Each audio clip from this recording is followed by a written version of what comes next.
Hello, welcome to the CRL Show. I'm Paul Arandale. I'm Geoff Stevenson.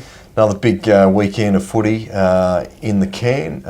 Geoff, did you get out and see anything on the weekend? Yeah, I got out to watch Lakes in the local comp again. Yeah. They went down, but it was a good competition, a good game. I feel like almost across the board, we could call it upset round. It was, because there seems to be a lot of upsets. We'll get into it, but there are a lot of upsets right across the country. But no upset for Lakes. Unfortunately, they went down to the better team. I'm going to go off on a bit of a tangent here. You rated Lakes as canteen food last week. How was Townsend Oval? I mean, it's a beautiful place. I would rate it up there. They didn't say in gravy once to me. Oh. So, well, I think it's all about the gravy really for me and the condiments, but the sausages were fresh. Felt like butcher sausages, you feel like different local butchers donated them or whatever, but they were very good. But I don't know, I think Lakes are still in the lead when it comes to the Newcastle comp.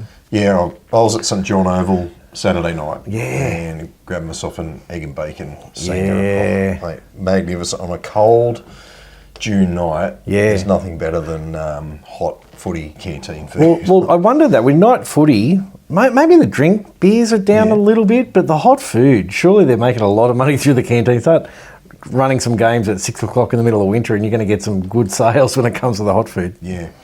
There's a couple of interesting moments that happened on the weekend. Nothing to do with food, but have a look at this one. This is a 100-metre try in the Ron Massey Cup, Sydney. It was the Ron Massey Cup. What am I talking about? St.Marys v Penrith Brothers. Have a look at this effort.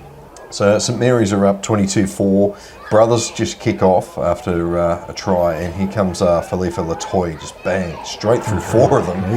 Like 10-pin bowling, just skittled. He puts two goose steps, another big hit, palm off, whatever you want to call it, very Jonah Lomu-like, and then he gets over. I just like this look here back at the crowd, like how good's that? I wonder whether he didn't look that exhausted. Actually, to his credit, he got up. I thought he'd be absolutely flogged after that when he put the ball down. Yeah. I don't know whether the goose steps were like, this is the only chance I've been in space like this ever. I'm just going to do everything. Everything I got.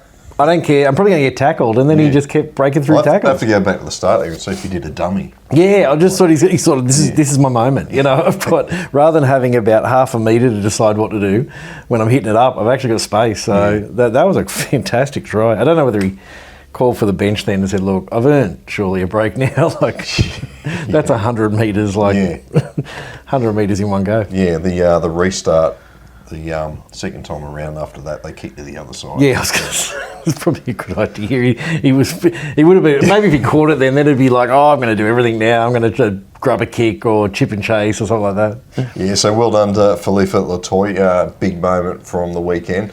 A couple of other big moments. We'll have some footage running while we're talking about this. Kurri Kurri defeated Cessnock. Second time this season. We've been going through the history books trying to find out when the last time Kurri actually defeated Cessnock.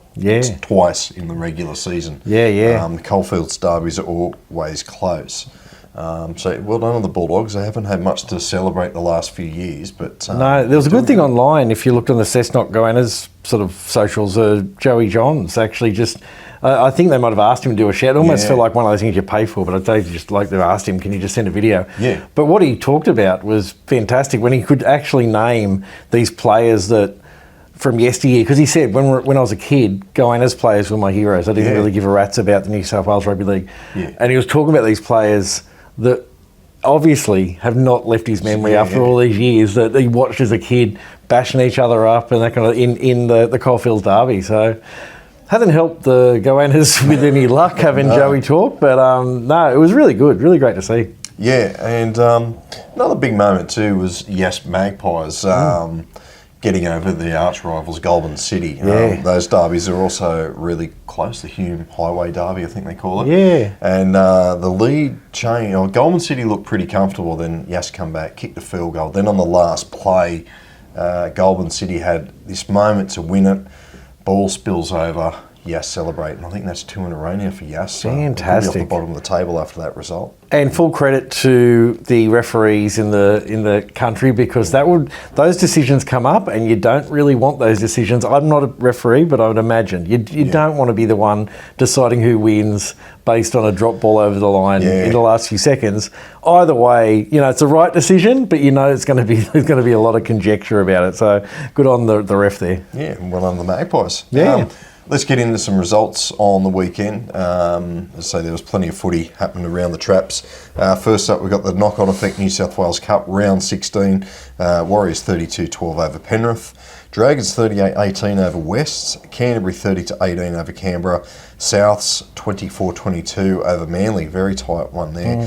Newtown 24-12 over Norths. And Parramatta 28-24 over Newcastle. Again, I think that's the lead chopped and changed as well. Yeah, a few close ones there. Jersey Flegg round 16. The Silktails at home almost got the win. They lost to Sydney 28-22. Penrith defeated the Warriors 40 points to 14. 34 all draw. Dragons and the Tigers, an entertaining game. The Knights got up over Parramatta 26-22. Canberra defeated Canterbury 24-16, and Melbourne took care of Cronulla 42 points to 18. South defeated Manly 24-4. Ron Massey Cup, round 12. We just saw a try moments ago from this game. St.Marys 32-8 over Brothers Penrith. Ryde Eastwood 28-24 over Mounties. Canterbury 34-28 over Hills Bulls, and Glebe 50-24 over Wentworthville. A lot of points scored there. Yeah. NRRL round 9. This was sort of, when I was talking about upsets, this was a bit of a round for them up that way. Northern United went down to Ballina 62-16. Tweed Coast 36-22 against Moreland. This was a big one. Maris Brothers defeating undefeated Cudgen 44 points to 18, and then Kyogle on the same day defeated undefeated Bilambil 31 points to 16. Casino defeated Byron 36-14. Tweed won against Evans Head 26-18 in the Battle of the Heads. Yes, it was. Is that what it's called? Yeah. Head to head. Okay. And Lower Clarence defeated Mullumbimby 14 points to 10. Yeah, we talked about upset week. There's certainly plenty of upsets in the NRRL. Yeah. It was. We'll talk Clayton's Cup later, but I think everyone was waiting for Cudgen to play Bilambil to work out who was going to be kind of the one topping the table. 1 week, they don't play each other, they both lose. Yeah, interesting stuff. Round 10 of Canberra Rugby League. Tuggeranong 36-34 over Gungahlin. West Belconnen went down to Woden Valley 24-18. The Blues, a big win over the Kangaroos in the Queanbeyan Derby 48-20. And as I just mentioned moments ago, Yass 27-26 over Goulburn City. Belconnen United had the bye. Tuggeranong, also a team that haven't had a very good start to 2025. Win. More upsets happening. And it was their Indigenous round. We were talking about jerseys a while ago. Yeah. It's one of my favourites, Tuggeranong, and there's a lot of great Indigenous jerseys out there this year, but that one was a cracker. Group 9, round 9, Gundagai in a close one against Junee, won 20 points to 18. Wagga Kangaroos defeated Albury 32-12. That was the Challenge Cup game? No, the Challenge Cup was Young and Tumut. Oh, sorry, on to Young and Tumut. Young defeated Tumut 12 points to 10 and did not retain. Tumut's got it. Tumut's got it, in that closer game. South City defeated Wagga Brothers 52-4, and Temora defeated Cootamundra 42 points to 4. Look, honestly, 5 minutes ago, I did actually check to see where the Challenge Cup fixtures were. But that was a close enough game. Yeah. That's all you got to do if you've got the start. Yep. Where are we? Group 7, round 10. Gerringong 44-6, big winners over Berry. Kiama 22-16 over Jamboree. Now we're at 16-14 over Milton Ulladulla, and the Stingrays 30-18 over Albion Park. Yeah, and Illawarra round 8, more upsets aplenty. Dapto defeated Thirroul 26 points to 18. Corrimal defeated Wests 26 points to 14. And the Collies won on forfeit in the end. They actually probably gained a great advantage there because the West lost. So. Yeah, a bit of a shame. I'm not too sure what the deal was with Dealer having to forfeit, but we were looking forward to having some Illawarra Rugby League on a Sunday. Yeah. It's very rare that Illawarra has games on Sunday, so a bit disappointing, but hopefully DLR get some troops back and be right for next week. Yeah, go from there. Yeah. Newcastle, it was round 10, some big matchups. We actually got a few interviews after this as well. Yeah. Round 10, Newcastle. Wyong were down 18-0, come back to win 20-18 over West. Kurri 16-14 over Cessnock. Central 22-14 over Maitland. The Entrance 23-16 over Northern Hawks.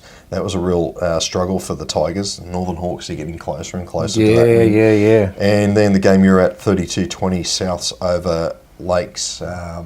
So the Lions have gone top of the ladder. We've got the ladder up there for you. As you can see, every team is still a chance of making the semis. Really, you can probably write off Northern Hawks, but they've still got 8 games to go. So I mean, if they get on a roll, anything's. And I say they're very close to a win. Yeah. But South's on top, Wyong and Maitland second and third.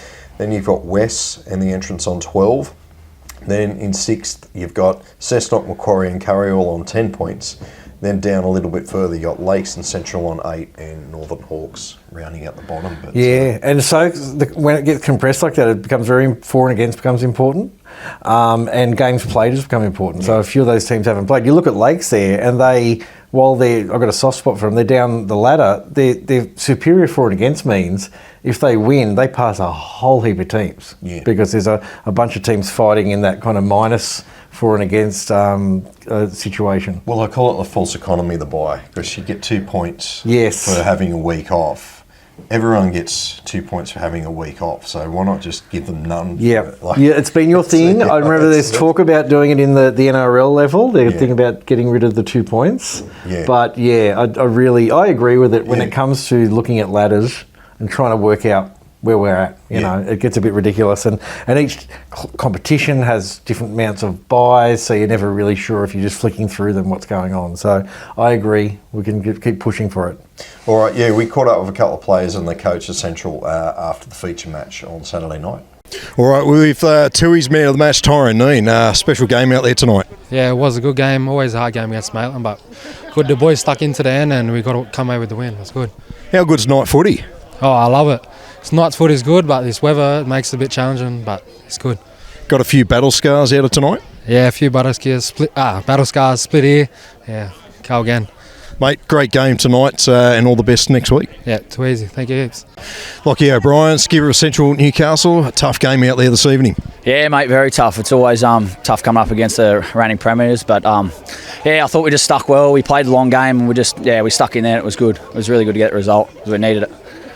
16-10, 10 minutes into that second half, we're thinking, oh no. Yeah, it was sort of a bit of deja vu. How many times do they run you down? But the boys stuck tough. We defended 5 or 6 sets on our line there. They finally crashed over in the corner, but I just thought we were really tough. We hung tough. You know, the tries they scored were out on the wing. So we pride ourselves on our defence, and it hasn't been up to standard this year. But we're still really starting to turn the corner, and it's just showing. Night footy, 6 p.m. How good is it? A couple more? Yeah, awesome, mate. It's pretty good for the lungs too, not playing in the sun, so it helps in the middle as well. Yeah, it's good. All right, mate. Where are you off to next week? I think we've got Macquarie. I think we're at home here on Sunday. I think we've got 3 in a row. I think we've got Macquarie on Sunday and then Wyong on Wednesday. And we play Saturday again, so it's going to be a tough week ahead, but we need to win as many games as possible, so we need to make sure we get our recovery in, and we've just got to keep winning. All right, mate. Well played. Thanks, brother. All right, coach of Central Newcastle, that was a big win. Yeah, it was a really big win. I said to the boys before the game, I didn't think we'd been playing bad football, and we played everyone in the top half of the draw. We played West twice, we've had Maitland twice now, and that's 2 wins against Maitland, and there's a good group in there, and they're going all right. We just need to get a run of football in, and being able to train and get back on St John's been outstanding, and hopefully that pushes us up ladder. I'll ask you the same question I asked Lockie. 16-0 and 16-10, 10 minutes in the second half. Were you thinking, oh no? I was always confident they could dig in. They're a resilient group and they're very united in what they do. Obviously, with a side like Maitland coming at you, you start to worry a bit because they've got so much attacking threat. But they dug in well there and showed some real good characteristics, what we're looking for in our footy side, and got the result. Defence tonight was superb, especially on that left edge. Yeah, they worked hard. I thought Isaiah Olsen was very good in defence. He worked hard, and he had a really good game with his kicking game. And then I thought the middle's done a really good job, and I thought Spider at the back done a really good job getting his positional play right and really nullified a few things we were looking to do. And I think we got that right tonight. Yeah, it was great to catch up with a few of the central guys there and get their thoughts. Yeah, great sidelining there, Paul, on a cold night. It looked chilly. It was so cold. The bottom lip was freezing. Same with poor old Tyrone. He was in the sheds moments ago getting his ear stitched up. Oh, Jesus. And it was freezing. It was like at full time it dropped at another 10 degrees. It felt like. So we both couldn't bloody speak properly. It was freezing. It was great with Adam Bettridge, hearing him sort of like saying out loud the confidence he has in his squad. You know, like you're sort of talking to him about, you know, being close game and, you know, leading into this, the previous games. And he was really like, he's saying some great things there about, no, we know what we're doing. I've got belief in the guys, and they've showed up tonight. So it was great. It was a very well-earned win. Yeah. Good luck to Central for the rest of the year. And also, we'll get into our tries of the week now. There's a lot of good contenders, but we only could find 5. So here are our tries of the week. 30 out from the Redcliffe line. Torpy. He goes to the boot on the 4th, into the corner looking for Lowenstein. If he can get it, he has! He had to do it all on a tightrope. A couple of fresh players on the park. Here's one of them, Cyprian Ale. Ball comes out. Here's Connor Williams in a bit of space. Nightmare for any defence. Shakes that tackle. He's on his own here. He's got one to beat on the inside to Jack Anderson. They're about 12 metres short of the line. Not really making too many advances here. Kurri goes to the sky looking for the chaser. This is Noakes. Can he get it? Grabs it out of the sky. Puts him on the deck. Take it back, boys! He's going to be held just about 10 metres away from the Colts try line. Here comes Maddock. Aims for the padding. And he's been versatile with the boot and ball in hand this evening, Scott Maddock. Who responded well here, the Stanley River Wolves. Has McNulty done, and they're going to play it on at 0 tackle. Now to the 1. Now they're coming to this side. There's a big gap. Oh, he's going to go through it. He's going to step off the left. There's Smith. He's into the middle. Who's he got? He's going to put it onto the kick. This is going to bounce beautifully for Golby. Oh, no, he's going to tow it up again. And he's done wonderful well there. That was a tricky ball. All right, there's the tries of the week. Which one was your pick, if you had to pick one? I like that Matt Noakes. It was so that kick to the corner, the way he put that ball down, almost ninja-like. Like he sort of seemed to sort of catch it, he's in the air, and suddenly the ball's on the ground. You can see the defence going, how did that happen? Like a very, very tidy finish there from the young player. Yeah, I liked Lachlan Golby from Helensvale. They did all the hard work, got through the kick, and I thought, he's going to bugger it up. He is. Like just well, I mean, when you're up, I think they were up by 24 at that stage, so it wouldn't have really mattered if he spilt the ball, but still the pressure of just, when do I pick it up? He had at the same, in one go, had a bad bounce of the ball and a good bounce of the ball. Yeah. So he had a few bad bounces of the ball, and then finally that last one, he must have thought, thank God, it's bounced up and I can just put this thing down. Fantastic. All right, moving on, we'll get into around the groups. Right, well, there's a bit of this and that because of the carnage, almost got the carnage of the upsets this week. There's been real carnage in the Clayton's Cup and the undefeated teams in the Clayton's Cup. There's no guarantee you'll win the Clayton's Cup undefeated, like we say, but we're sort of tracking with our undefeated Clayton's Cup bingo where we're at, how many teams are still undefeated. I've said undefeated quite a lot then. Yeah. But there are some that aren't anymore. We've had a few knocked out. Like we said, in the end, RRL, Cudgen went down to Marist Brothers 44 points to 18, which was the score that blew me away. Really just one of those games. And that's the funny thing with this.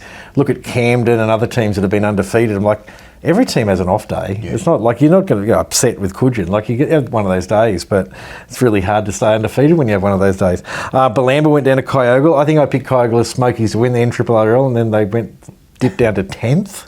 So, but that win knocks them up the ladder a little bit. Yeah, it's a very, very congested NRRL ladder. We saw Newcastle moments ago. We'll try and get a few more ladders up for you for people to look over the next couple of weeks. Yeah, fantastic. Erina and Kincumber. Erina were undefeated and they drew with Kincumber on the weekend. So a draw actually does knock you out of contention as being undefeated technically. Yeah. If other teams lose, and the next rung of teams in the undefeated kind of stakes will be the teams that have won every game and drawn one. So they may still be in there with a hunt later on. And Greta-Branxton, who you predicted as the Clayton Cup undefeated winners last week, went down to Singleton, 20 points to 12, which Sorry. I can't talk. Everything I predict seems to go pear-shaped on this show, so we've lost the screen. We've gone. It's just like Clayton's It's been a blackout. Okay, we're good. No, it's all good. So anyway, who we got left? I'll run through quickly. Port Sharks, Griffith Waratah, Roos, Camden, Merimbula, Pambula, Wilgulga, Macleay Valley, and the Coolaroos. So there's every chance. That we're getting less and less of those teams that are actually in the same competition. I think that was the thing with the NRRL. And the real trick now will be those other, like a few of those teams have had buys and things like that to help them along the way. So we're going to have to wait and see how some of those teams go. They haven't played as many games. Anyway, we're back. We're not really back. So it's had a blackout there, so it might pop back up. Yeah, that's all right. We could put on still a Shipwell's for the remote, and maybe put on tipping. Gone to sleep or whatever. Can we put tipping point or something on in the background? Is that something quiet? You might kick off soon. Old Tom Woodbridge. Yeah, beautiful, little Toddy. I've got an idea which I've been chewing over for weeks. Late at night, cold nights, laying in bed. Yeah. That. We always say that there's the community competitions, the Hastings League, Goulburn Murray Premiership, and they're not involved in the Clayton's Cup. So it's really the group comp, stuff like that. And I thought, why can't they have their own Clayton's Cup? Yeah. I don't know what to call it. I don't know whether if this gains a bit of momentum, we just make one up and then we just rock up and give them a cup. It's actually a good point. Who is Clayton? Yeah. And can we have a version of them for community comps? So community comps are usually... they speak. The name speaks for themselves. They're a little less kind of professional, but there's usually a smaller comp, less rounds, that kind of stuff. But it still doesn't mean those teams don't deserve a bit of recognition. The ones that have been the best in those comps. If I had to put one together now, I would tell you the teams for each of the community comps I can think of. I could tell you the teams that would be in contention for it if they existed.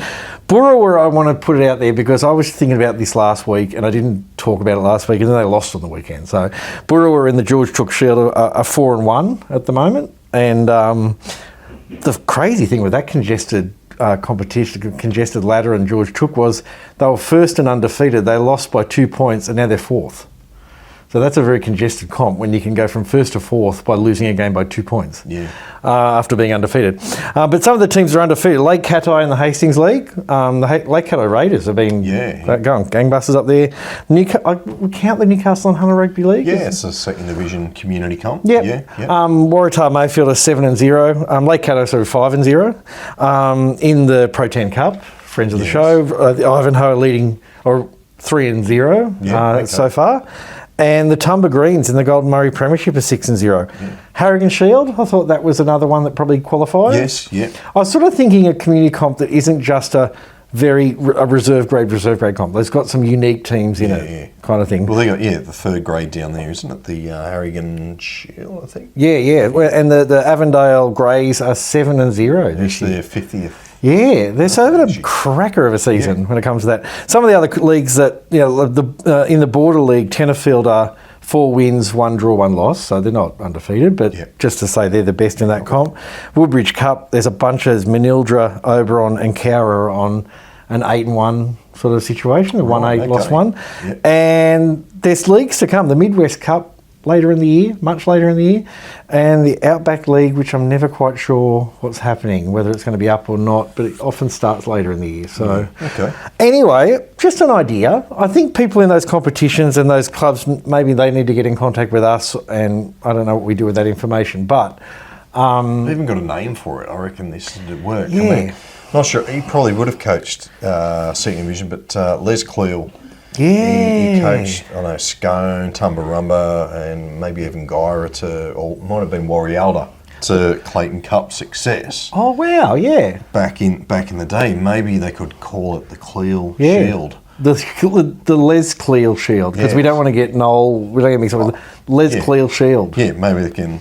Player of the Year or something can be the Noel Cleal medalist. Yeah, it rolls off the tongue. Yeah. That's a great one, straight up. That's like I like that idea. I hadn't thought of people that have been involved in a whole bunch of community comps. So that's or community teams. Yeah. That sounds fantastic. I just want to see what people think, because some people might say, "Oh no, the Clayton Cup needs to stay as it is and not be sullied by these community clubs, and they need to earn their way into group competitions and stuff." But also, I just think, what's there to lose? You can recognise some of these smaller clubs that are working just as hard as any other club, if not harder. It's a bit like they do in European football. Champions League, and you got the Europa League, and there's some other one that Tottenham won. Yeah, can't be that. And it's not that hard to organise. You can just organise another bit of timber, put a bit of metal things on it. You just got to upgrade it, upkeep it once every 12 months. Really late in the night when I was thinking about it, I thought, and we could make the cup, and we could help run it, and we could present it. So we would have to drive to any of these locations. Then I thought, Ivanhoe. You got a blacksmith trade? Yeah, I've done it. No, I was just going to get a gold medal thing out the back and stick it onto something. Yeah. No, there's a lot of very good trophy makers out there we can lean on, and maybe they'll donate their time and stuff like that. But I was thinking about, we could get out there and present it. Yeah. And I did think, Ivanhoe seems to be a bit of away from where we are. So you're already open. Tumbaries to Lake Cat-Eye. Could you guys keep winning? Or Waratah Mayfield would be even better. But anyway, just an idea I thought I'd put out there to see what people think. Because I think, like I said, some of these teams like Avondale Greys need a bit of recognition, 7-0, and Waratah Mayfield, they're having a cracker of a year and that kind of stuff. So Lake Cat-Eye has surprised me. So now, one other thing, Macleay Valley Mustangs, I'd like to bring this stuff up because people do have kids and they often need something to do with them this school holidays especially. They've got a youth fun day, which I thought was another twist on the theme as well, where they're kind of inviting all ages between 10 and 15. So it's sort of that middle group of kids. It's on Wednesday the 16th of July. It's really just a bit of fun, but they're going to work on skill drills and building and so it might be, if you've got kids who are playing footy, they can rock up and develop themselves a bit more, get some more ideas. I'm talking about preparation, I'm talking about like professional preparation for a game and stuff. And even if I think they've never laced a boot on in their life, they can rock up and have a game as well. So good stuff. A bit of kind of Q-ish corner stuff. Should I leave it or should I? We may as well throw it in now. It's not a lot, but I want to acknowledge the Mount Isa Grand Final happened on the weekend. It looked like a cracker of a day. It was a great crowd, and the reason why it's a bigger deal, I think, the most is that Mount Isa only had a 2-team comp this year, so it would have been easy for everyone to get a bit complacent and go, oh look, we play these guys every week, and now's the grand final, let's get it over and done with. The fact they can complete the season, fantastic. How many teams are in it? Two. It could have been like the NBA final series. Just had the best of 7. That's right. They could have just had the whole season. Could have been just like whacked together. But no, at Alec Inch Oval, it was a cracker of a game. The Wanderers defeated the Townies 32 points to 22. Lance Cope won player of the match, and it says it's his last game in Mount Isa, so I don't know if he's heading to other pastures, but let's hope. Could be that there'll be no contact. Well, that's what I thought. We don't want to hear people leaving. We don't want people arriving, but Lance, I'm sure he's got good reason to. But let's hope that we can start thinking about the Mount Isa comp for next year now and get at least another team in. I can't think of the team that couldn't whack some players together this year, but let's get talking about Mount Isa Rugby League. No, good stuff. It's my around the group. Well, we may as well go through the results from while we're on the Queensland subject. It was at round 13 of the BRL. Logan Pride went down to Wests 22-8. Redcliffe 22-18 over Carina, and Wynnum 26-18 over Valleys. South Logan had the bye. Yeah, and Gold Coast, it was quite some big scores up that way. We've got in round 10, Burleigh defeated Runaway Bay 40 points to 0. Helensvale 48 points to 14 against Currumbin. That was a big score. And Cudgen 62-0 against Southport. And finally, Ipswich had a week off. Round 10, it was Sunshine Coast, Nambour 24-16 over Caboolture. Stanley River 14-12 over Coolum. 14 all draw between Caloundra and Noosa, and Kawana 24-12 over Beerwah.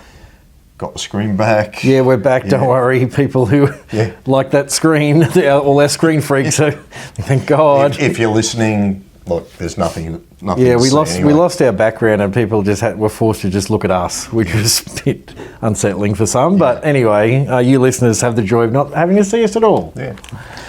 All right, that's around the groups. Some plenty of big hits that happened on the weekend. Here's a sample of what we found were pretty good. Yeah. First up, Miles Elder, Manly Warringah Seagulls, Jersey Flegg. Standouts today is Elder.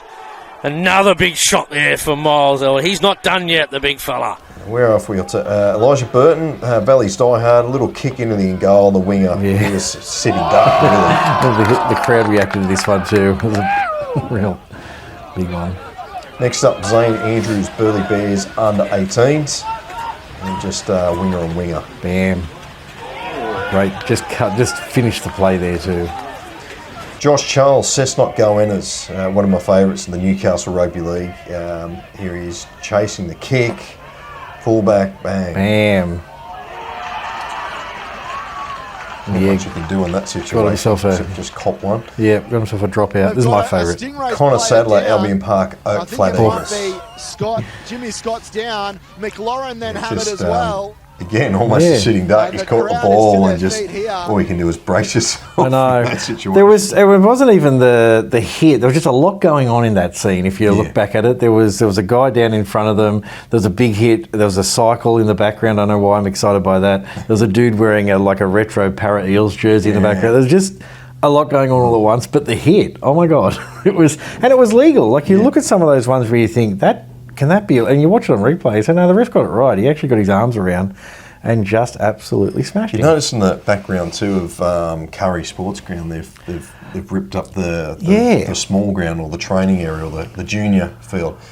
I'm not sure. Maybe they're building a centre of excellence. I don't know. I was curious about that because I like that kind of stuff. I love stadium stuff. And I immediately, when I first looked at it, thought it was Cessnock because I know Cessnock are developing their ground. Yeah. And then I went, oh no, wait a minute. We're at the graveyard. Yeah. One of the many graveyards around the state. And I was like, well. I wonder if they found any. The name like that. I don't know whether they're careful what they dig up out there. Burying an elephant or something. I don't know. But yeah, it's something I'll have to look into because it's great to see if they're digging up holes. Usually it's being replaced by something better. So we'll wait and see. Yeah. As long as they don't touch the old boys area in the corner there, I reckon they defend it with broken beer bottles. Like, stay away from our old boys shed because it's a really good one there. Yeah, no, it is. It's a good ground, Kurri Sports Ground. Yeah. Let's get into the fixtures this weekend on BarTV Sports. We'll kick it off with round 11 of the Newcastle Rugby League. Maitland's at home to Kurri. West hosts Souths. Lakes take on the Northern Hawks at St.Marys. Central Coast Derby. Wyong in the entrance at Moree Breen. And Central at home to Macquarie. Cessnock have the bye. You know, I love the round after a lot of upsets because Illawarra round 9. We've got the Collies playing Dapto. That'll be interesting to see how Dapto respond after winning. West play De La Salle. And Corrimal versus Thirroul will be an interesting one too because, Corrimal are in a bit of form and Thirroul are a bit shaky. Round 11, Group 7. I do that once a fortnight. I think I get that mixed up. Kiama, they host Nowra and Bomaderry. Gerringong at home to Jamboree. That'll be a beauty. Shell Harbour host Berry. Stingrays travel down to take on Milton Ulladulla. Albion Park at the bye. Now, Canberra round 11, Gungahlin are hosting West Belconnen. Woden Valley are playing Belconnen United. The Roos are up against Goulburn City. Yass versus Tuggeranong, another interesting one based on last round's results. Yes. And Queanbeyan Blues have the bye. Yeah, that will be a ripper, Yass and Tuggeranong. And Triple RL round 10, Casino host Evans Head. That's on Saturday. The rest are on Sunday. Bilambil at home to Ballina. Maris Brothers take on Byron Bay. Mullumbimby at home to Northern United. Cudgen travel out to Kyogle, and then Tweed Coast take on Lower Clarence, and Tweed Heads and Moolumbar also in a battle at Queanbeyan. I'll be watching the Kyogle game because I love them, but also because Cudgen loses a Marsh Brothers last week, and Kyogle beat Bilambil. Now Kyogle will play Cudgen, so it'll be interesting to see if Kyogle win both games. They've knocked over the two top undefeated teams in 2 rounds, but we'll see. Yeah. We were talking canteen food earlier. I'd be disappointed if I went to Kyogle New Park and they didn't have turkey on That's the a menu. good point, a turkey burger. Yeah. Or one, even when you could, almost like at the restaurant where you can pick your lobster. Yes. They've got turkeys just wandering around and you're like, I'll have a bit of that one, Anyway, Group 9, Round 10. We've got the Kangaroos playing Cootamundra. Albury are hosting Tumut. Temora playing Gundagai. Young are hosting Wagga Brothers. And Junee are playing South City. I've forgotten already. What's the Challenge Cups at Greenfield Park. Albury Thunder hosting Tumut. Oh, yes, okay. I'm not too sure what the start is. But do you reckon it'll be a bit? No, I think it'll be pretty close. Pretty close, yeah, I reckon, okay. Being at Greenfield Park, I reckon. Yeah, I'll say the Thunder's got the start just because they've put a SOS out. Eric Graff Jr. actually shared it to say that Thunder's after players. Oh, I thought he was going to say he's going to play. Well, that would be a match-up. He might. Yeah, fantastic. Now, into the city, Ron Massey Cup round 13. Right Eastwood host Blacktown Workers. Brothers are hosting Canterbury, and there's a fair few there they've got the bye. Yeah, Jersey Flegg round 17. Couple of games on Friday, Penrith v Canterbury, and the Silktails host Melbourne. Then on Saturday we have Newcastle at home to Canberra, Dragons host Parramatta, Sydney take on West Tigers at Lidcombe, and Manly at home to Warriors. And Sunday the standalone one is South v Cronulla at Coogee. At Coogee, Crackerjack. That's a great spot to watch footy. Yeah. Duck across the road and have a swim and then head to one of the many places there to have a drink. Eastern suburbs area. I don't know what's going on with Redfern there. Coogee? I don't know. Maybe they just think it's a good place to watch footy because I think it is. Maybe it's their way. They want to get back to Allianz or whatever it's called now. Is it Allianz? Yeah, it still is, Allianz. Yeah, maybe this is the way they can sneak in through the back door, go to Coogee first. They'll just start playing all around Allianz and just surround it. Where are we at? We at the Knock-On Effect Cup? Yep. We are. Newcastle are hosting Parramatta on Friday night. Friday Arvo, really, wouldn't it be? Penrith play Canterbury on Friday. West hosts Sydney on Saturday, as well as Saturday Manly hosting Warriors. Dragons versus Parramatta on Saturday. And then Sunday's game, South versus Newtown Jets. Yeah, double header at Coogee. Fantastic. Queensland, round 14, the BRL. Valleys host Souths. Carina take on Logan, and Redcliffe travel down to Wynnum. And the Gold Coast round of 11, all on Sunday. You've got Cudgen playing Runaway Bay, Currumbin up against Southport, and Burleigh versus Helensvale will be a good game. Yeah. And then we have Ipswich round 8, Redbank Plains v Fassifern. North Tigers take on Ipswich Jets, and the Brothers and West End do battle. Right, Sunshine Coast round 11, we've got Quanah hosting Noosa, Coolum up against Caboolture, Caloundra against Maroochydore, and Stanley River are playing Biwa. All right, that's pretty much it. Yeah, big game, like I said. Great. Smashed through that one. Great to see a bit of lack of rain about. I don't think we actually had rain on any ground I saw on BarTV. There might have been a bit of rain up Brisbane Gold Coast way. Yeah, okay. But yeah, not thinking but that's... plenty of dry tracks. I think you could see that with the big hits and the tries of the week. And but no, and hopefully same again this weekend. Maybe some more upsets. And yeah, it was really getting to the pointy, heading towards the pointy end of the season in many comps. Yep. That's pretty much it for another week. We're over the what do you say, over the hill, the crest for 2025, and a lot of comps now over the halfway stage and heading towards semi-final footy. So we're heading towards those two words, must win. And there'll be some clubs out there, they might not be saying it out loud, but they're starting to think, oh, this is turning into a must-win game. Yep. All right, that's all from us this weekend on the CRL Show. Hope you enjoyed it. Give us a like if you're watching via YouTube, or if you're on Spotify or Apple. Leave a comment. Even say you want it hosted by, I don't know, Mike Whitney and Greg Bird. The first two random names that come If you're driving on Spotify, don't forget to keep left. And enjoy the show. Yep. All right, that's all from me, Paul Arandale. I'm Geoff Stevenson. We will catch you next week. Cheers.